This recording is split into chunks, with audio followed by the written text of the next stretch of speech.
Hello guys, நம்ம இன்றைக்கி RPN ஸ்போர்ட்ஸில் இன்றைக்கி ஒரு கஸ்டமர் வந்து நமக்கு பேட்டு கட்ஸு கிட்ட கொண்டு வந்திருந்தாங்க. அவங்க வாங்கும்போது இருந்த பேட்டில் இருந்த கட்ஸ் வந்து அவங்களுக்கு ஒரு திருப்தி இல்லை. அதனால் அதை கட் பண்ணி ரிமூவ் பண்ணிவிட்டு லீனிங்கில் உள்ள புதிய கட்ஸு போட்டிருக்காக கொண்டு வந்திருந்தாங்க. இது கொஞ்சம் விலை கம்மியான பேட்டு தான். இதில் வந்து எல்பிஎஸ் எல்லாமே கொஞ்சம் கம்மியாக தான் நிற்கும். பெரிய அளவுலாம் போட முடியாது. ஒரு 18 20 போடலாம் எல்பிஎஸ். அதுக்காக நம்ம தான் அதில் ரெடி பண்ணோம் தான். ஃபஸ்ட்டு கையால் எல்லாமே கொடுத்துட்டு அப்புறம் நான் பாருங்கள், கட்டுறதுக்கு முன்னாடி இந்த மாதிரி முன்னாடி அழுந்தி போகும், டம்பர் இருக்காது. அப்புறம் இந்த மிஷினில் போட்டு நம்ம கட்ஸ் போட்டு கட்டுவோம். இதில் போட்டு தான் டைப் பண்ணுறது.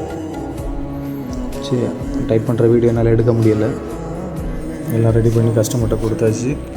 Okay, thank you boys. ஆர்பிஎன் ஸ்போர்ட்ஸில் அடுத்து மீண்டும் சந்திப்போம்.